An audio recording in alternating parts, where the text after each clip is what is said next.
Kisah ini dibuka di sebuah negara fiktif, Cika Thomas, di mana seorang turis bernama Zhang mendapati dirinya terjebak dalam baku tembak yang diciptakan sekelompok penjahat.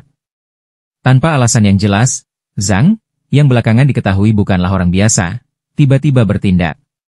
Ia melancarkan serangan brutal, menghabisi sebagian besar penjahat tersebut dengan keahlian luar biasa.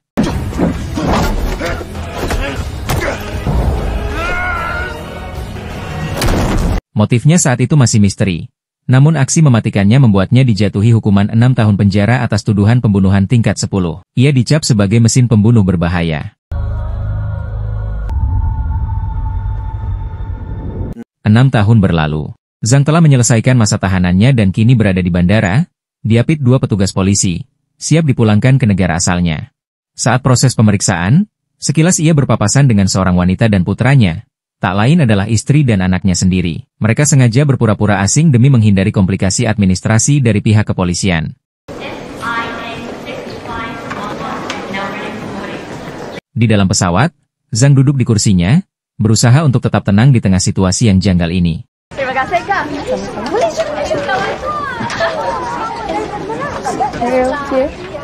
Di saat yang sama, kekacauan sudah menunggu. Dekat bandara, sekelompok pengendara motor bertopeng, total 5 orang, secara tiba-tiba menyerbu landasan dan memaksa masuk ke dalam pesawat.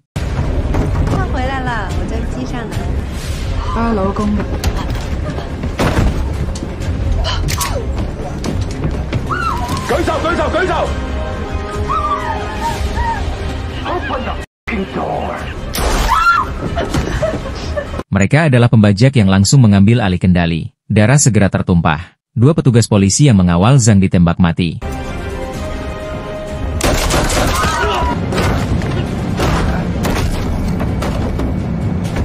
Saat para pembajak sibuk menguasai penumpang, Zhang bergerak cepat. Ia mengambil kunci borgol dari salah satu petugas yang tewas.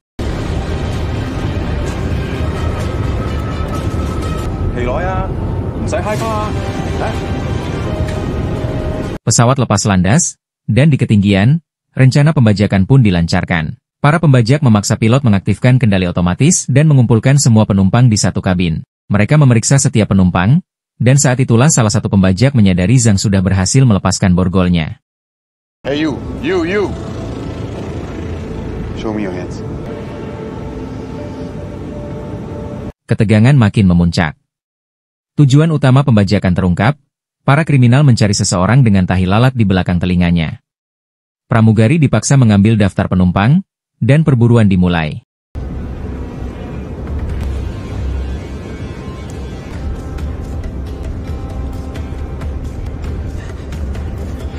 Di tengah pemeriksaan yang mencekam, seorang penumpang pria tiba-tiba pingsan karena panik. Salah satu penjahat nyaris menghabisinya. Namun pimpinan kelompok yang kita sebut si ketua, melarang pembunuhan sebelum target utama ditemukan.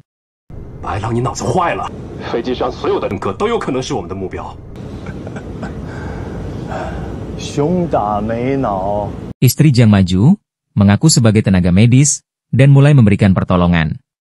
Seorang penumpang pria ikut membantu, disusul pramugari yang mendapat izin.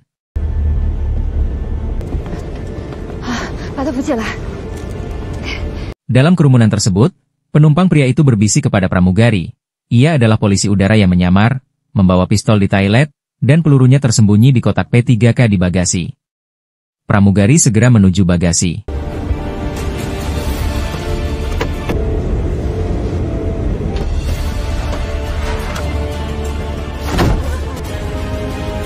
Sial, salah satu penjahat mencegat pramugari yang membawa kotak P3K.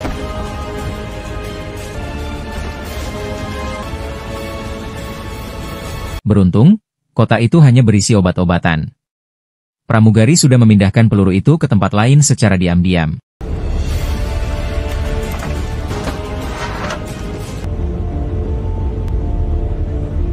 Sementara itu, di ruang kargo, seorang penjahat wanita bernama Mia memasang bom waktu.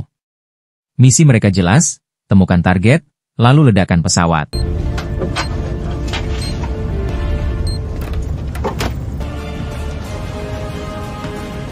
Di kabin, para penjahat akhirnya menemukan target yang mereka cari, seorang pria berkacamata dengan tahi lalat di belakang telinganya. Si ketua menginterogasinya, dan terungkap bahwa pria berkacamata itu adalah ahli komputer yang mengantongi informasi penting tentang komunikasi kuantum. Rencana si ketua adalah membawa si ahli komputer kepada majikannya, lalu meledakkan pesawat.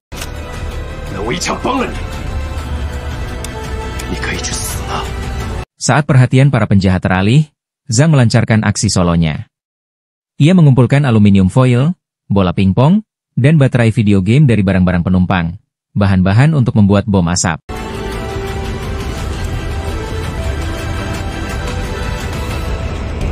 Di saat yang sama, seorang penjahat yang mabuk syahwat menyeret seorang pramugari ke kabin belakang.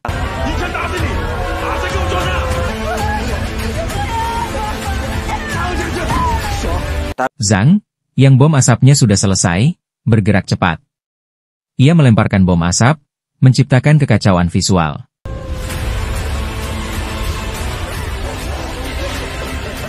Memanfaatkan asap tebal, Zhang melumpuhkan penjahat bejat itu di toilet dengan cara yang sangat terlatih dan mematikan.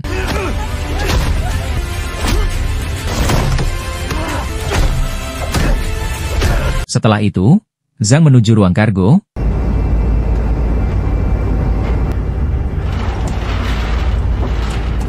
Membongkar koper-koper untuk mencari senjata lain. Bubuk magnesium, kelereng, kacamata, semua menjadi amunisi.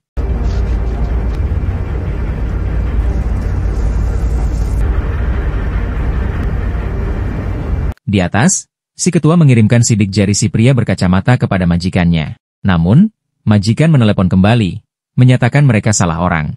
Tahi lalat itu hanyalah coretan spidol.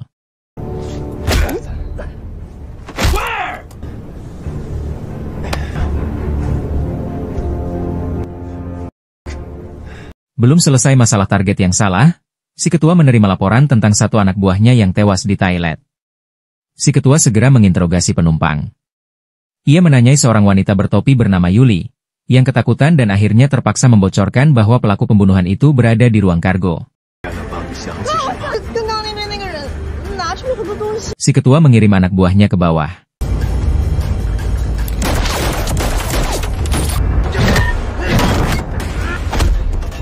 Pertarungan sengit 1 lawan 1 tak terhindarkan. Zhang sempat kewalahan karena kelelahan.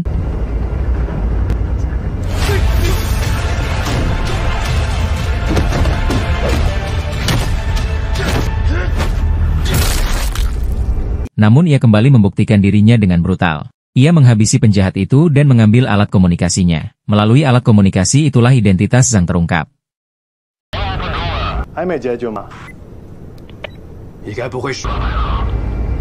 Berdasarkan catatan daftar penumpang, Zhang adalah mantan pelatih tentara pasukan khusus. Tidak heran ia begitu mematikan. Si ketua mengajaknya bergabung, namun Zhang menolak mentah-mentah. You remember that guy? I know his face. Go find him. Pertarungan kembali terjadi di ruang kargo. Zhang berhadapan dengan antek si ketua yang lain.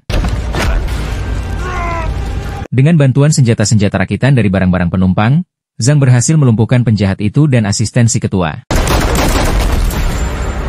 Di kabin, si ketua menyuntikkan serum kejujuran kepada pria berkacamata. Di bawah pengaruh obat, ia mengaku bahwa ia hanyalah pengawal. Ahli komputer yang asli adalah penumpang pingsan yang sedari tadi terbaring. Si ketua segera mengirimkan sidik jari si ahli komputer yang asli kepada majikannya. Di tengah kekacauan, pramugari berhasil memberikan peluru kepada polisi udara.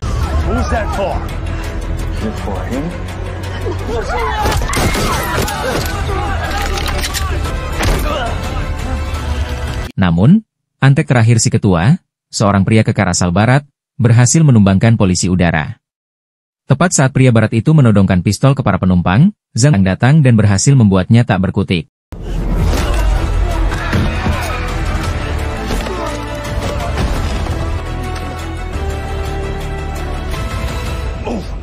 Bersama polisi udara, Zhang bergerak menghadapi si ketua. Mereka menemukan bom lain di toilet. Polisi udara segera ke kokpit, mengarahkan pilot kembali ke jalur terbang semestinya.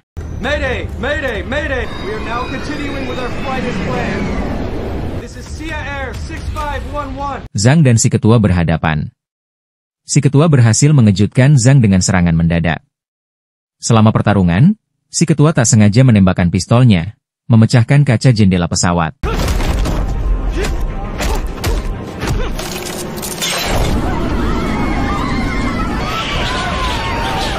Di tengah turbulensi hebat, pertarungan brutal itu terus berlanjut.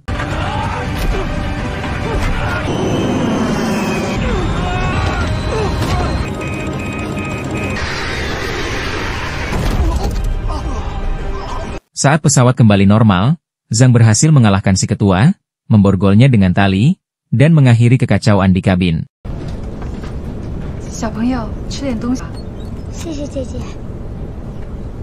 Zhang segera menemui istri dan anaknya. Di pelukan mereka, kilas balik 6 tahun lalu menghantamnya.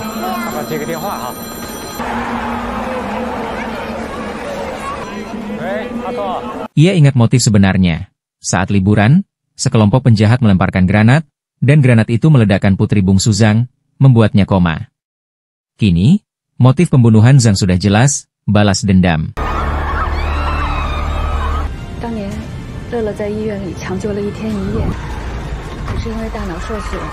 Namun, sang istri mengungkapkan bahwa putri mereka ternyata masih hidup dan dirawat di rumah sakit.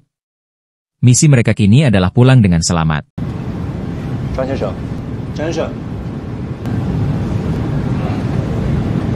Polisi udara mengabarkan bahwa ada 3 bom. Mereka baru menemukan 2, artinya 1 bom terakhir masih tersembunyi. Zhang kembali mendatangi si ketua.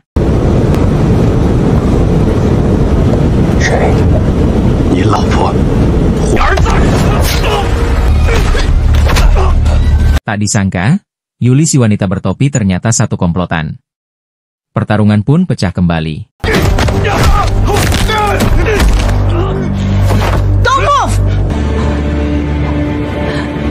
Ketika istri Zhang diancam akan dibunuh, Zhang menghentikan serangannya. Si ketua menceritakan bahwa 6 tahun lalu, ia mendapat pekerjaan untuk membunuh bakal calon presiden. Artinya, si ketua dan kelompoknya adalah dalang yang membuat putri Zhang koma.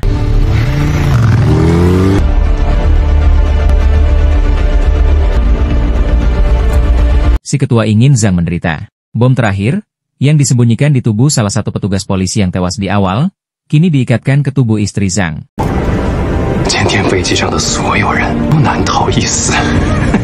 Polisi udara, yang diam-diam menyaksikan semua itu, segera menuju kokpit, memerintahkan pilot membelokkan pesawat secara mendadak.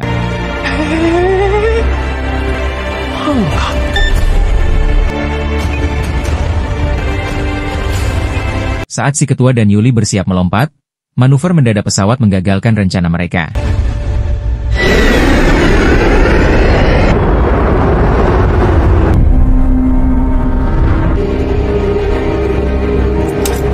Polisi udara segera menembak mati Yuli. Zhang menghajar si ketua hingga tak berdaya, dan semua penumpang mengeroyoknya ramai-ramai.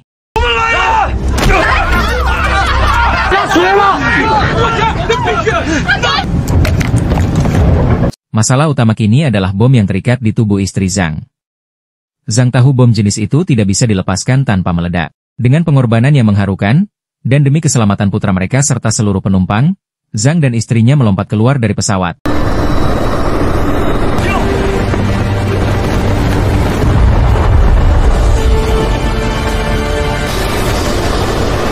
Ledakan besar terjadi di udara. Setibanya di bandara, semua penumpang berduka atas pengorbanan Zhang. Tiba-tiba, sang putra mendapat telepon dari ibunya. Zhang dan istrinya masih hidup. Mereka mendarat dengan selamat di sebuah pantai. Zhang, dengan keahliannya, berhasil melepaskan bom itu dari tubuh istrinya sesaat sebelum ledakan, sehingga ledakan tidak mengenai mereka.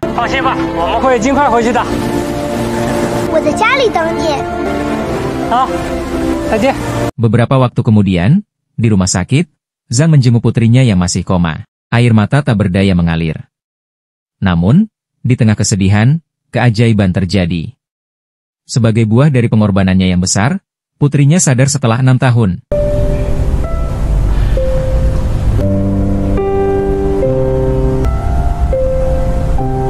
Akhirnya, Zhang, sang mantan pasukan khusus yang brutal namun berhati mulia, mendapatkan akhir bahagia yang ia perjuangkan.